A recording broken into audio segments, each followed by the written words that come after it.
And welcome to 6 Questions from the Internet with Kate Campbell. This is the September edition. Now we're going ahead and doing this because by the time this comes out, well, you will have been in Ireland. Yeah, I'm fixing to go though. You're fixing to go. Okay, it's the power of recording technology, which we're so. It's amazing.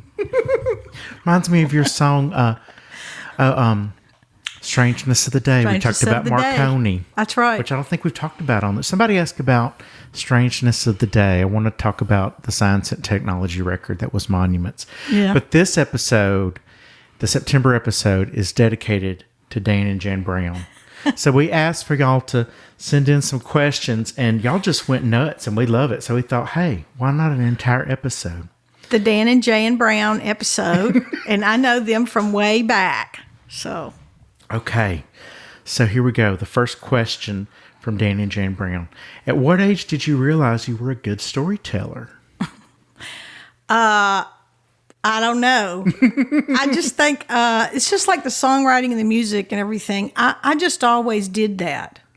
You know, the storytelling, not consciously, even though a lot of the songs I wrote, even when I was a little girl, if they weren't songs that I wrote because... it was just about something that I was interested in, but I wrote a lot of story songs. And I think it's because, I don't know if Dan and Jan are the ones who are going to ask about my influences, but two things. One, my father is a Baptist preacher and a storyteller preacher, tells a lot of stories. He was a history major. I ended up being a history major, really like stories. And so I just think it was kind of a natural progression. And then when I started singing, when I was first singing, I had the first record out and stuff, I really just thought you went and sang, did your concert. But the more that I started talking about sometimes the stories or things that behind the songs or what happened to me, people loved the stories. So then I started telling the stories more. And here we are. Yeah. They're really wanting to know about the timeline of your life, Dan and Jan, because the second question is, when did your love of history begin? Well, again, I think I loved it when I was little.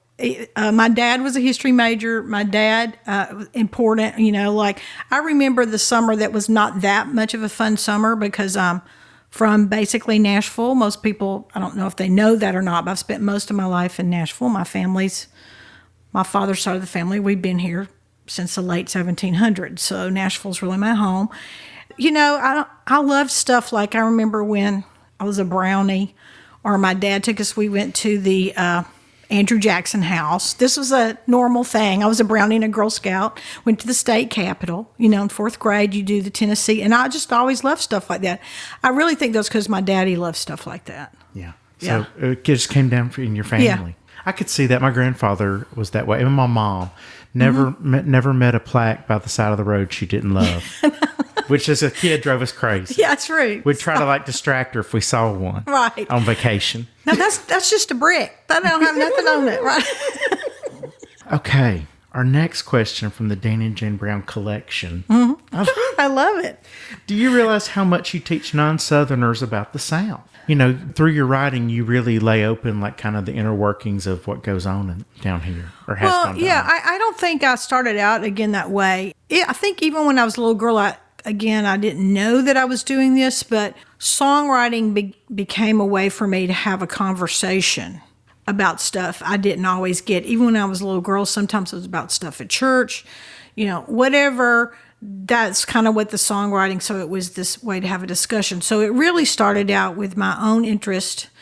And I've said this before, my age and things that were happening in the South at a critical time in my life and when I was growing up. I mean, one case would be desegregation, which is probably a huge change for me in my life, that I was actually bused and it changed my life. And so I was already writing songs, but so whether the songs were about some, Bible story I heard or whatever, because I kind of took everything, like I said, it was a way for me to have a conversation. Mm-hmm. So I didn't know that people, until I got older, and really even when I started writing and people who know me now and from the first recording on, because by then I was late in the game. The first album I was I 40, close to, 36, 30, I don't know how old I was. early on. So I had been writing about things that mattered to me and having discussions from the time I was a little girl. But I didn't realize that folks were interested in that. I think that's really interesting. So with Songs from the Levee, you were in your mid-30s? Yeah, I mean, we can think about it. I think that actually it took us about a year or so to really create Songs from the Levee with the producer, and then in the meantime, and then I got a songwriting deal with Fame. But it was with the process of making that first recording and the producer, even though I've been writing since I was a little girl, but just figuring out what did I really want to talk about. And that's what I discovered. Well, this is what I've always talked about. This is what we're going to talk about. And so Songs from the Levee came from that discussion with my people. But I discovered as I started singing about things that other people had no idea, because all we all hear is what we see on the news and, in our own region, and we don't really know people one-on-one. And now it's even worse. I think it's just one-line tweets and whatever craziness, 24 hours. But that's kind of, I mean, I knew kind of what I was doing by then, but I really didn't know that the response was going to be as great as it was. And especially, my biggest market, still one of my biggest markets, is Boston, Massachusetts. So it was New England, and those folks really, I don't think they'd ever heard a person from the South exactly talk about what I actually talk about in a good deal of my songwriting. Yeah. But you just went back up there and played at Passim. How did that go? Great show. Good. And what was really fun is I had some people who had saw me. I asked how many had seen me up there many, many years ago. And I had a couple people who'd seen me. And then I said, okay, any requests tonight? And without fail, every time I do that, I usually get at least one song from Songs from the Levee or from the second or third record, without fail. Mm-hmm. Every time. Yeah. It's a long time ago now, yeah. So that is interesting, though, because I think in other formats of music, you have artists who make their debut like in their 20s when they're young and everything. Mm-hmm. But you seem to be on a more literary track, would you say? With because it takes some time to live the life and then be inspired to write the songs, Well, and my track was not to be, I've written songs my whole life, and most people think this, and I meet a lot of people, they want to come to Nashville and be a country singer, or they want to be a songwriter or whatever. I always did that, but I never ever thought that was going to be my career.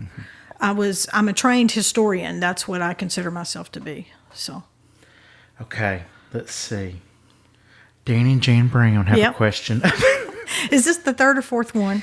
This is the fourth one, and they have 5, and then we have 2 2 at the end that'll be combined to be our 6th one. I'm doing some creative math on this episode. Are you? Okay. Where did your connection to Ireland come from? Well, this is kind of an amazing story, but long time. I'm trying to think back on it. Well, I actually went to Ireland. One of the first places I ever sang over there in Scotland, Ireland, England, was in Galway many, many, many years ago. I just had the first recording out. And I think I played a festival. I played a big festival. I actually played the Cambridge Folk Festival. I don't know if there's some English or UK fans out there. And then I had my own gig in Galway at the Rose and Dove. I never say it right, but that's on the West Coast. People will probably know it's still there. So I had a couple of gigs in Ireland and through my connections over there. So that was really, like I said, at least 25 years ago is when I first actually went to Ireland to sing.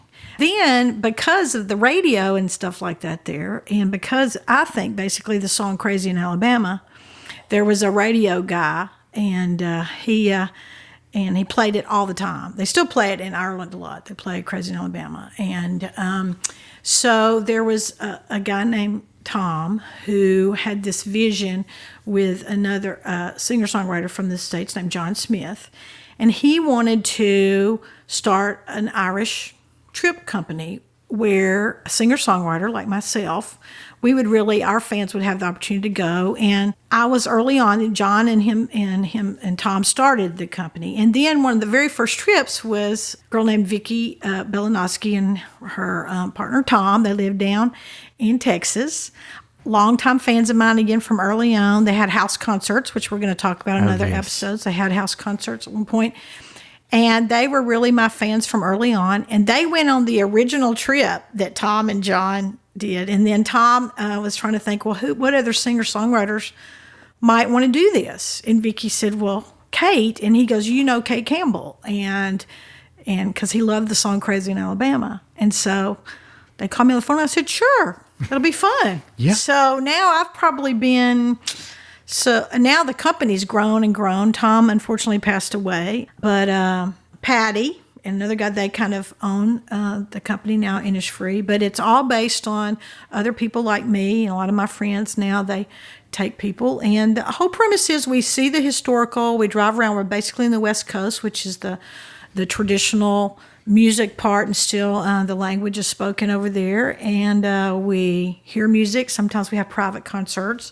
It's not a Kate Campbell music tour, but I usually do a private concert for my people that come on the trip, and it's just awesome. Yeah. So I've already, I'm fixing to go soon, and I've got a lot of people already signed up for next year, 2020. Yeah. Okay. So it's fun, y'all. Save your money. It's it's an easy trip, And Ireland is a lot closer than other parts. Yeah. If you fly from Nashville to Boston, that's a couple of hours. Fly from Boston to Shannon, 5.5 hours. That's what I do. That's not easy. bad. Yeah. Okay, so katecampbell.com for all your details on that. Yes, absolutely. Okay, Dan and Jan Brown want I know. This is the fifth question. They'll like it. How has Ira, your husband Ira, a.k.a. Stan, a.k.a. Stanley, been a part of this journey these past 35 plus years? Well, really, from the beginning, I don't know. Probably other people know, but I probably wouldn't be doing this without Ira. We met because he went to the same university in Birmingham. I never spoke to him that I remember in college, but I knew one of his best friends, John, the whole time through. And Ira heard me sing when I was a freshman, because I used to write songs for these retreats and sing on campus and stuff. And he heard me, and I think he liked me from the beginning, but I didn't really know who he was, except, again, he was John's friend, and he had very blonde hair and blue eyes. That's all I knew really about him. And, 4 or 5 years went by, and he was in seminary, and John was in seminary, and he asked John, what was I doing? Hey, what's that Kate girl do? How's that Kate girl? Whatever. So he called me, and here's the real story. So I had made a little cassette tape for his friend John of all the songs I wrote in college and stuff. People would ask me, and I just went down to my dad's church, and through the sound system, I just made this tape. And so, it was just a cassette tape. I gave it to John. So there, John and Ira were at seminary, and Ira started listening to the tape, and he kept it in his room, and he wouldn't give it back to John. And John said, this is my tape. And Ira said, well, I'll just get her to make me one. And John said, you don't even know her. But he was a fan. But he did. But he was. He was the first fan. We'll just tell everybody Ira's the first fan. Ira is the first fan. So John told him that where my dad was, and my other friend Tamara was also at seminary with them. She was in my sorority. So Tamara knew all about me too, and we're good friends. And so anyway, Ira ends up calling my phone number in the phone book, and my sister answered because I wasn't in Orlando. I was going to Auburn. She said, well, here's her number. I don't know if people would do that anymore. No, that seems a little odd, especially if they're a fan. I know. So he just called me on the phone, and he said, this is Stan Campbell. That's his middle name, but that's what I knew him as, was Stan, not Ira. I go, yes, what are you calling me for? What do you want? What do you want? And he said, well, I've been listening to that tape that you made for John, and he took it away from me, and he said you wouldn't make me one. And I said, oh, he did. Did he? So I made a copy of the cassette and sent it to Ira overnight. But he already knew all the words. He's talked to me on the phone, which he still does for y'all. Any of y'all who've met Ira, he knows more about the songs at this point than I do, because he he just knows all that. He's been involved the whole time. And so from the beginning, Ira got the music, and we got married, and here we are. Yeah. 35 years later. He's still a fan. He's still a fan. I think he is, or he's a good liar. Right. I mean, he was just calling you right before we started this. So, I know. I texted him and said, I'm talking to Hunter. Yeah. Anyway. Well, thank you to Dan and Jan Brown. That was actually five of the Quest 6 questions. I hope all that made sense. Sometimes, that No, it some did. of those I don't talk about a lot, so I have to remember, what did I do? Well, no, I could tell that you had prepared this time. Somewhat. I had thought about it some because I looked at Dan and Jan's questions. Yeah, so, looked at the questions a little bit. This has been real professional. Thank you. Okay, so we have a two-parter from two people for the question 6, and they're basically, Julia Cummings Farrell wants to know, when will you be back in Nashville, which you're here right now? Right. And Anita Hearn Russler wants to know, when will you be back to Oklahoma City?